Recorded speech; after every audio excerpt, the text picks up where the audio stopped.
Hello. So we switched it up, and this is not going to be a Q&A since the rest of the day we'll have time for asking ourselves questions. And I'm Jenny Lam, and today I'm going to talk about what I'm learning about empathy and accountability. So can you guys hear me okay? Okay. Move it closer. So as a kid, I spent my afternoons at my parents' Chinese restaurant in Orlando, Florida, my afternoons and weekends, basically. They immigrated to the US from China in the late 60s, and they did that audacious thing of trying to live out the American dream by opening up their own small business, a restaurant. That's my mom having a little drink. This is before I was born. It was here that I learned how to pack takeout orders, prep vegetables, bus tables, even hand-fold wontons, very poorly, might I add. And by the age of 15, I'd served every single post there was to serve in the restaurant, from dishwasher to second-line cook. And when I was working front of house, I got to interface with customers. When they were happy and when they weren't, and when they were speaking very slowly and loudly to me because they thought I didn't understand English. So looking back on this now, the restaurant as a team, it occurred to me that it's shipping product every single day for customers. The development, delivery, and feedback from the customers, and they do it all again the next day. And I think this is why I'm so obsessed with the kind of work we do as user experience designers, especially working in tech, building and designing products and services for customers, and why Amazon feels like a good home for me right now. So I've been there a little over a year, and it's partly why I came back to working in-house from being in an agency for almost a decade. I ran my own startup/consultancy called Jackson Fish Market, a very confusing name, by the way. We're in Seattle, but we don't sell fish. And I did this in 2007 with a couple of friends from Microsoft. And it was here that we shipped over 30 products, websites, mobile apps, services, for 9 years. And since we intentionally said no to VC funding, we bootstrapped by doing a lot of product consulting for really great clients, including Amazon. But halfway through our journey, we realized the consulting got so busy, and we were lucky that it was pretty successful. We flipped the ratio of working on our own products to consulting. And there was something about that ownership and that accountability of the design work for clients that were just wasn't working for me personally. Because being a designer in tech, especially in tech, we get this beautiful opportunity to kind of iterate and get feedback and get it and update it and iterate until we get it right. So now that I'm back in-house, I'm accountable to the customer, no longer the client, no longer my employees or my own business. It's really different, and no knock on agency work. I loved it. It's just for me right now, it feels pretty good. So at Amazon, we employ over 350,000 people around the world. Of that, there's around 1,700 people who are designers, user experience designers and researchers, working on things like the .com site, fulfillment and shipping experiences, device experiences like the Kindle readers and tablets, Fire TVs, and the new ambient multimodal computing devices like our Echo line of products. But what's most exciting isn't the stuff. It's really about designing for the broadest, possibly one of the broadest audiences of people. And so for me, Amazon is about people's design. We try to make things that are affordable, friction-free, good value. And we really try to think about how our work makes sense in the customers' lives. And we're actually empowered to ask the question, what real customer problem are we trying to solve? Why are we building what we're building, and why is it relevant? How do we know when we've solved it? And we're always working backwards from the customer. As you know, this can be particularly challenging, especially in Silicon Valley, where sometimes technology is looking for a problem to solve, right? And Amazon's had its own failures, that have been really good lessons for the company and frankly, for the entire industry. So to me, it feels like those lessons have only fueled our customer obsession and makes us more truth-seeking. So if our goal is to design for people, we must really understand people, right? Like really, really deeply understand them, what their motivations are, pain points, goals, but the way we're set up organizationally and even socioeconomically makes things challenging. So I want to take a step back. So this is the top 10% of the US market cap, all dominated by tech. Market cap, as you probably already know, is typically used to evaluate, like investors use it to evaluate the overall value of a company. And those 5 companies, Apple, Microsoft, Facebook, Google, Amazon, where are they located? Here and in Washington on the West Coast. It makes me think, are we in a bubble? That is, in fact, actually Amazon, those bubbles there. And what do our teams look like at these places? It's literally my team right there. I don't know how the Trump picture got in there. I think I was watching CNN and got angry and just slipped in there.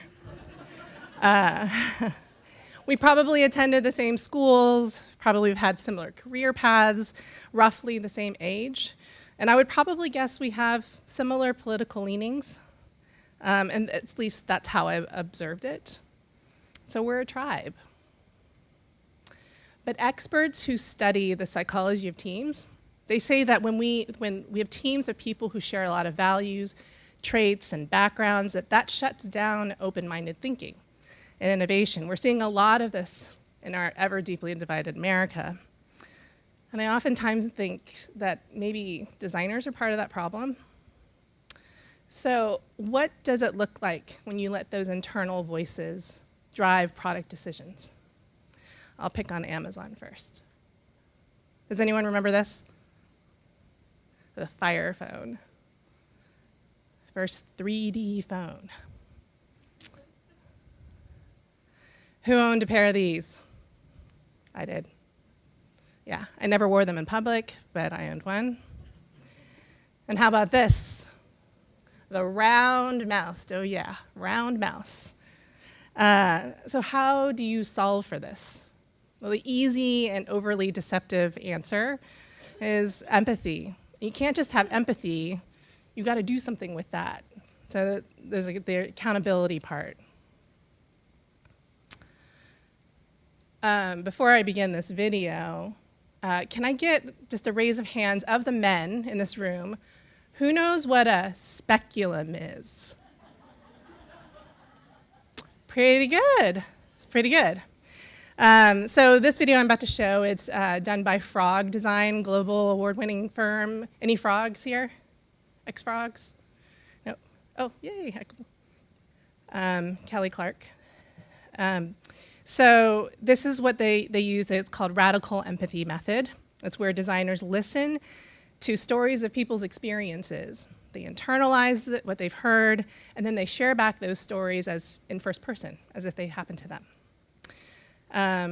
So let's see if this will work here.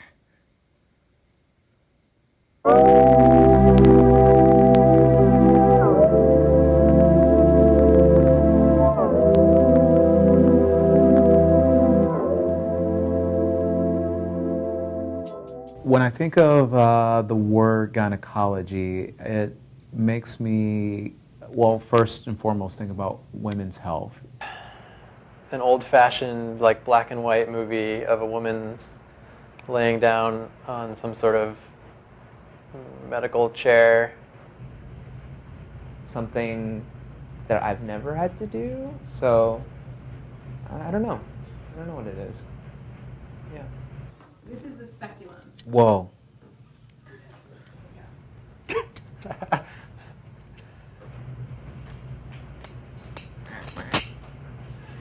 Looks like something from a horror movie.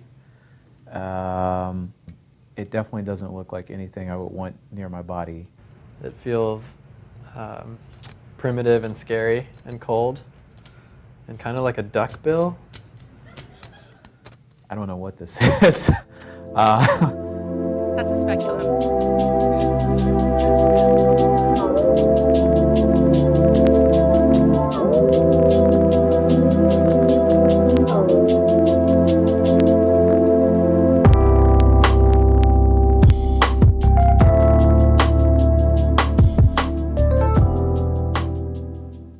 So I'm waiting in the lobby of the doctor's office. I'm here to see the gynecologist. And I know what's about to come, but it doesn't change the fact that I feel tense. I start to undress awkwardly, putting all my clothes on a chair. It's freezing. It's unbearably cold and uncomfortable in the room. I put on the paper gown that she leaves me with. I'm cold. I feel exposed. The doctor comes in and she asks me questions about my last checkup, but it feels very kind of manufactured, and I wish she would ask me more questions about myself. And I have to slide naked down the table until my feet are in these straddles, and I'm just like fully exposed. I'm like just really exposed. She takes the speculum, that dreaded torture device, and begins to prepare it. I think to myself that there's a reason why I've never seen anything like this at Good Vibrations as I pass the store on the street. Before I know it, I look down and her head is in between my legs. And I close my eyes and try not to think about it, and I hold my own hand to kind of like comfort myself. I feel some discomfort. I feel like this foreign metal cold object in me. I hear some scraping. I hear the awful clicking sound as she adjusts it. I feel some scraping, some pressure, some poking and prodding. And so she removes it, and as we're wrapping up, I just feel like I need a shower. It's interesting, I always find this experience valuable and reassuring, knowing that everything's okay. It feels good to know that. And I'm having this dialogue with myself about how important my health is and how important this visit was for health, but I'm also just feeling really isolated. From the tool that they used to the way they went around about the whole process, it just, I'm not a uterus sitting on a table. That's all I got. Whoa. It's really wild. I feel violated in a metaphorical way. That's crazy. That's what you guys have to do. Yeah. It's very humbling. Ah. Ah. Okay. That was something. That was something.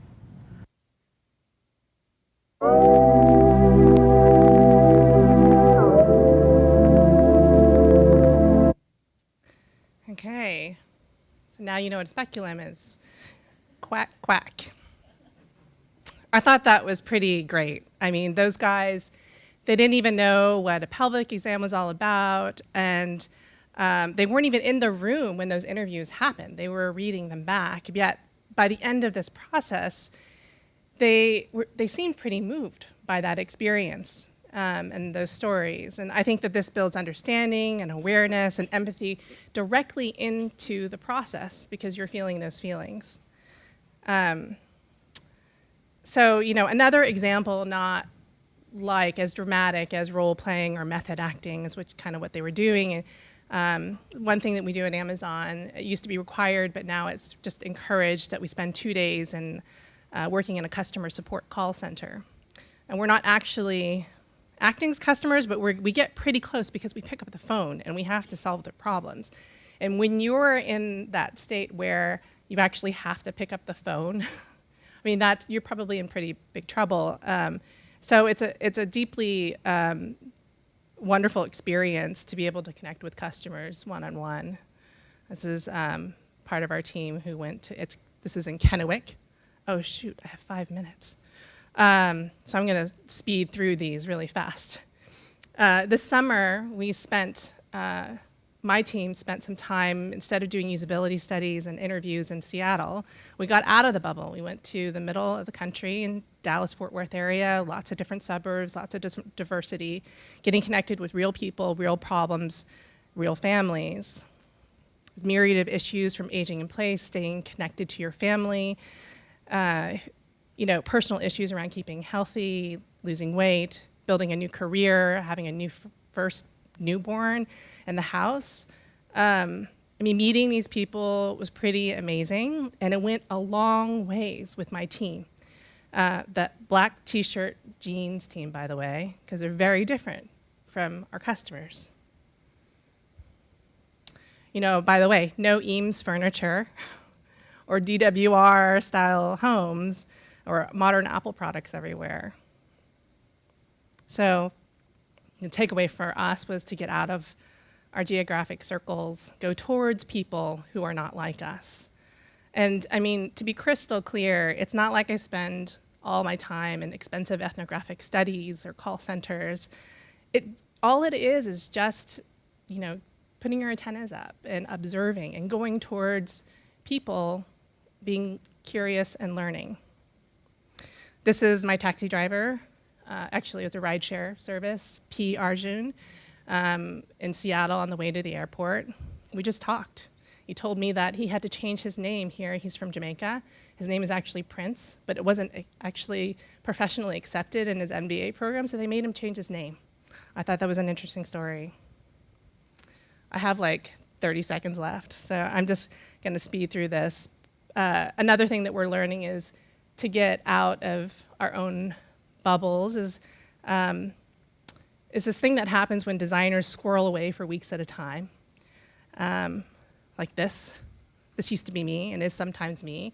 And we don't get feedback early and often. And then at the end, after the weeks of working, we have these big surprises and we deprive ourselves of the diversity of perspectives.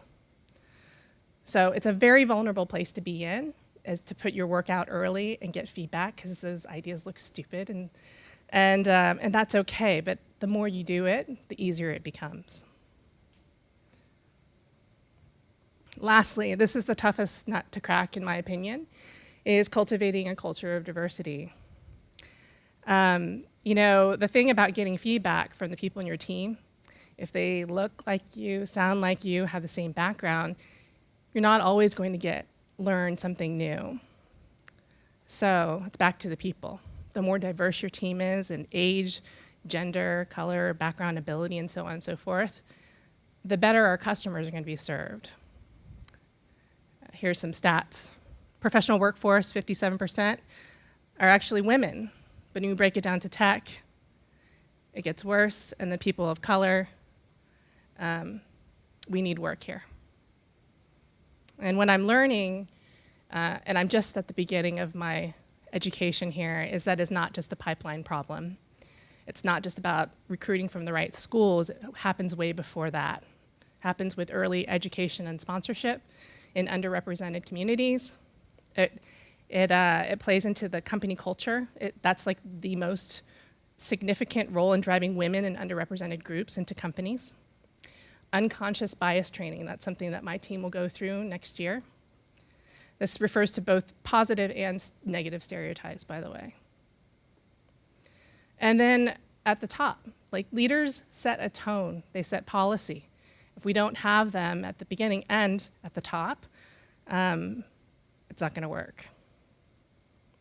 So my call to action for you, this group is uniquely qualified, creative problem solvers to help tackle this.